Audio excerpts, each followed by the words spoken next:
آؤ میں تمہیں وہ اس بارگاہ پہ لے جاؤں جس نے سب کو شان عطا فرمائی ہے۔ حضرت ابوبکر صدیق رضی اللہ تعالیٰ عنہ خلیفۃ المسلمین بنے، خلیفہ بنے تو سویرے جس رات خلیفہ بنے سویرے سر پہ ٹوکری رکھی، منڈی کی طرف جا رہے ہیں۔ حضرت عمر فاروق رضی اللہ تعالیٰ عنہ مولا علی شیر خدا کو کسی نے بتایا کہ وہ تمہارا خلیفہ تو جا رہا ہے مزدوری کرنے، وہ تو جا رہا ہے کمائی کرنے۔ حضرت علی شیر خدا مولا کائنات جناب فاروق اعظم دونوں نے رستے میں روکا کہ ابو بکر کہاں جا رہے ہو؟ فرمانے لگے کام کرنے جا رہا ہوں، مزدوری کروں گا، منڈی میں جاؤں گا، تجارت کرتا تھا اس کو جاری رکھوں گا، بچوں کا پیٹ بھی تو پالنا ہے۔ اب تمہاری حکومت کے پیچھے بچے تو نہیں نا بھوکے مروا لینے، میں نے کچھ کرنا تو ہے۔ حضرت عمر کہنے لگے چلا آ کے بیٹھ، ہم صحابہ کو اکٹھا کرتے ہیں اور مال غنیمت سے تیرا وظیفہ لگاتے ہیں، آپ کو وظیفہ ملے گا ماہانہ، تو آپ بیٹھ کر کے مسجد میں تو ڈیوٹی کریں۔ بیٹھ گئے، مشاورت ہوئی تو حضرت ابوبکر صدیق رضی اللہ تعالیٰ عنہ سے پوچھنے لگے جناب بتلائیے آپ کا کتنا وظیفہ لگایا جائے؟ تو حضرت ابوبکر صدیق فرمانے لگے اتنا لگا دو جتنی ایک مزدور کی تنخواہ ہوتی ہے۔ تو ایک صحابی بول کے بڑے میٹھے اور دھیمے لہجے میں کہنے لگے ابوبکر اگر تیرا گزارا نہ ہوا تو، اگر تیرا گزارا نہ ہوا تو حضرت ابوبکر صدیق فرمانے لگے اگر میرا گزارا نہ ہوا تو میں مزدوروں کی تنخواہوں میں اضافہ کر دوں گا، اگر مزدوروں کے گھر جلنے لگیں گے تو میرا بھی چلے گا، میں ان کی تنخواہیں بڑھاؤں گا صرف اپنی۔ تو مزدور کے حقوق کا تعین کیا۔ سب سے پہلے تو میرے نبی پاک علیہ السلام نے منع فرمایا، فرمایا جس کو مزدوری پر رکھو پہلے اس کے ساتھ اجرت طے کرو۔ حضور صلی اللہ علیہ وسلم نے فرمایا جب تک اجرت واضح نہ ہو جاؤ کسی کو کام پر، جب تک اجرت واضح نہ ہو جائے مکمل نہ ہو جائے کہ کیا دینا ہے طے کریں۔ کیا لوگے جو جناب دے دیں گے لے لوں گا، شریعت اس کو پسند نہیں کرتی، محبوب نہیں رکھتی۔ پہلے اس کے ساتھ پہلا حق مزدور کو یہ دیا کہ اس کی اجرت پہلے، بولیے اجرت پہلے اجرت طے ہوگی، یہ پہلا حق ہے۔ اور مزدور کا دوسرا حق کیا بیان کیا میرے نبی پاک نے؟ فرمایا جب، اور یہ ایسی اعلیٰ بات ہے کہ جتنے حقوق لکھنے والے ہیں نا، جتنے بین الاقوامی سطح پر انسانی حقوق کا چارٹر بنانے والے ہیں، وہ کہتے ہیں کہ یہ ایسا نقطہ حضور نے بیان کر دیا ہے کہ اس سے آگے کو بڑھ ہی نہیں سکتا، یہ ایسی بات ہے کہ جس کی شرح بھی کوئی نہیں کر سکتا۔ میرے حبیب کریم علیہ السلام نے فرمایا پہلے طے کرو، اور کیا خوبصورت لفظ ہے، قانون بنا دیا۔ فرمایا جب مزدور مزدوری کر لے تو اس کا پسینہ خشک ہونے سے پہلے اسے ادا کر دینا، اس کا پسینہ خشک ہونے سے پہلے اسے اس کی مزدوری دے دو۔ ایک صحابی اپنے خادم غلام کو مار رہے تھے تو میرے نبی پاک تشریف لائے، فرمایا کیوں اسے مار رہا ہے؟ حضور غلطیاں بڑی کرتا ہے۔ تو نبی پاک نے فرمایا جتنا تجھے اس پر اختیار ہے نا اس سے کہیں بڑھ کر میرے رب کو تیرے اوپر بڑا اختیار ہے۔ کہا حضور یہ بڑی غلطی کرتا ہے میں آخر کتنا معاف کروں؟ تو حضور نے فرمایا اتنا معاف کر جتنا میرا رب تجھے معاف فرماتا ہے۔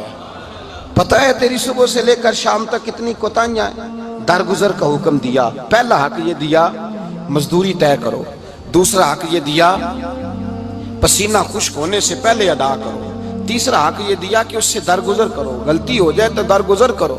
تو یا رسول اللہ مزدوری کتنی دیں؟ میرے نبی پاک بخاری مسلم حضور سید عالم صلی اللہ علیہ وسلم نے فرمایا مزدور کا حق بیان کیا نبی پاک نے، اور ایک بات ارشاد فرمائی تو اس کے اندر کئی پہلو، ایک حدیث میں کئی پہلو بیان فرمائے۔ حبیب پاک نے فرمایا جیسا تم کھاتے ہو ویسا ہی اسے، بھئی بس ختم ہو گئی بات۔ اتنی بڑی بات کر دی سرکار نے۔ کبھی دیکھا ہے آپ نے کہ مزدور کو ایسے کھلایا جا رہا ہو جیسا مالی کھا رہے ہیں؟ حضور نے فرمایا بھئی مزدوروں کا حق یہ ہے کہ جیسا تم نے کھانا ہے ویسا اسے کھلانا ہے، اور فرمایا جیسا تم نے پہننا ہے ویسا اسے پہنانا ہے۔ اور پھر میرے حبیب کریم علیہ السلام نے ارشاد فرمایا اس کی ہمت سے بڑھ کر تم اس پر بوجھ نہیں ڈال سکتے، جتنا کام وہ کر نہیں سکتا اتنا تم اسے دے نہیں سکتے۔ اور فرمایا اگر اتنا کام دینا ہے جو اس کی ہمت سے زیادہ ہے تو میں اس کے مالک کو کہتا ہوں وہ بھی اٹھ کے مزدور کے ساتھ کام پہ لگ جائے، اٹھے اس کے ساتھ کام میں شریک ہو جائے۔ مزدوری کا بھی تعین فرمایا، اور پھر اس کو کام کس مقدار کا دینا ہے، مزدور کو کس قدر زیادہ اس پر بوجھ ڈالا جائے گا، یہ بھی مصطفیٰ کریم نے بیان فرمایا۔ فرمایا جو لا یکلف اللہ نفسا الا وسعها، اللہ بھی تم پر وہ بوجھ نہیں ڈالتا جو تم اٹھا نہیں سکتے، تو کسی مزدور کو تم ایسا کام نہیں بتاؤ گے۔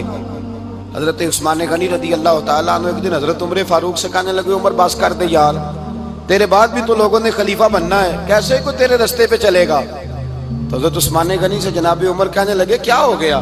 آپ فرمانے لگے کل میں دیکھ رہا تھا کہ لوگ باغ میں مزدوری کر رہے تھے اور آپ امیر المومنین ہو کے ان کا ہاتھ بٹا رہے تھے، ہاتھ بٹا رہے تھے۔ تو حضرت عمر کہنے لگے بوڑھے تھے، بیمار تھے، مزدوری کر رہے تھے تو پسینہ بہہ رہا تھا، کیا ہو گیا اگر تھوڑا سا میں نے ساتھ دے دیا؟ حضرت جناب سیدنا فاروق اعظم یہ لفظ کہتے ہوئے رو پڑے۔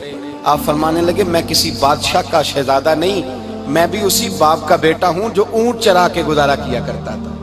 میں نے آگے بڑھ کے لوگ حیثیت بھول جاتے ہیں، اپنی حیثیت بھول جاتے ہیں۔ اللہ تبارک و تعالیٰ جب کچھ عطا کرتا ہے ان کا رویہ اپنے ماتحتوں کے ساتھ اتنا سخت اور جابرانہ آمرانہ ہو جاتا ہے، اس قدر زیادہ ان کے لب و لہجے میں کڑواہٹ آ جاتی ہے، اس قدر زیادہ ان کی طبیعتوں کے اندر سختی اور غرور بھر جاتا ہے کہ وہ احساس ہی نہیں کرتے کہ جو سامنے بیٹھا ہے وہ بڑا ایک دکھی انسان ہے اور وہ تکلیف میں ہے، وہ آزمائش میں اپنے آپ کو مبتلا سمجھ رہا ہے۔ حضرت ابو ذر غفاری رضی اللہ تعالیٰ عنہ فرماتے ہیں میں اپنے ماتحتوں کے حق میں بڑا سخت تھا، سخت تھی میری طبیعت، میرے غلاموں کی جرت ہی نہیں تھی کہ وہ میرے سامنے گفتگو کر سکیں اور ٹھہر بھی سکیں۔ فرماتے ہیں جس دن میں کلمہ پڑھنے گیا، جس دن میں حضور کی بارگاہ میں، تو میں نے کہا حضور کوئی خاص نصیحت؟ تو نبی پاک نے فرمایا میری نصیحت تیرے لیے یہ ہے کہ جیسا تو نے کھانا ہے ویسا ہی غلام کو کھلانا ہے، جیسا تو نے پہننا ہے ویسا ہی غلام کو پہنانا ہے۔ حضرت ابو ذر کہتے ہیں جو میرے اندر کمی تھی وہی میرے نبی نے نصیحت کر دی، جو میرے اندر کوتاہی تھی وہی غیب جاننے والے رسول نے بتلا دی۔ فرماتے ہیں میں گھر گیا، جب میں جاتا تھا تو ملازموں کا سانس خشک ہو جاتا تھا، وہ کانپنے ہانپنے لگتے تھے کہ جانے اب یہ کیا کرے گا۔ حضرت ابو ذر غفاری فرماتے ہیں میں گیا، ایک شخص سے میں نے کہا کھانا پکاؤ، کھانا پکایا، دسترخوان پہ لگایا اور اپنے سارے ملازموں کو کہا آؤ یار میرے ساتھ بیٹھ کے روٹی کھاؤ، آؤ سارے میرے ساتھ بیٹھ کے کھانا کھاؤ۔ فرماتے ہیں انہوں نے کھانا کھایا، پھر میں ان کو بازار لے گیا، جیسے کپڑے میں پہنتا تھا ویسے میں نے ان کے لیے بھی خریدے۔ فرماتے ہیں میرے غلام کہنے لگے آقا خیر تو ہے نا، خیریت تو ہے نا، کیا ہوا؟ مزاج مبارک تو ٹھیک ہے، کیا ہو گیا؟ اور یہ جو ہم فضا کو اتنا خوبصورت دیکھ رہے ہیں اور یہ جو ہم اتنی پیاری ریم جھیم برستی دیکھ رہے ہیں یہ جاری رہے گی یا ایک دن کی ہے؟ تو حضرت ابو ذر غفاری رو پڑے، کہنے لگے اب تمہیں ابو ذر غفاری بدلا ہوا ملے گا، اس لیے کہ اب میں وہ نہیں رہا، اب میں رسول اللہ کا کلمہ پڑھ کے غلام مصطفیٰ بن گیا ہوں، اب میں بدل گیا ہوں، میری طبیعت بدل گئی۔ غلاموں کے حق میں حضرت مولا علی شیر خدا غلام کو لے کر کے گئے دکان پر، حضرت مولا علی غلام کو لے کر گئے کپڑے کی دکان پر، 2 جوڑے خریدے، ایک کم قیمت کا ایک زیادہ قیمت کا، ایک کم قیمت کا ایک زیادہ قیمت کا، 2 جوڑے خریدے۔ جب واپس لوٹے تو غلام سے کہنے لگے تو اپنا لے لے۔ غلام کو پتا تھا کہ اس زمانے میں ہوتا کیا تھا، اس نے کم قیمت کا جوڑا اٹھایا۔ حضرت علی فرمانے لگے عجیب آدمی ہے، یہ تو تیرا نہیں یہ تو میرا ہے۔ اس نے کہا حضور کس طرح سے؟ آپ فرمانے لگے تیرے لیے قیمتی جوڑا اس لیے خریدا ہے کہ تو جوان ہے، اور میں نے اپنے لیے اس لیے چھوٹا خریدا ہے کہ میں تو اب بوڑھا ہو گیا ہوں، مجھے تو حاجت نہیں۔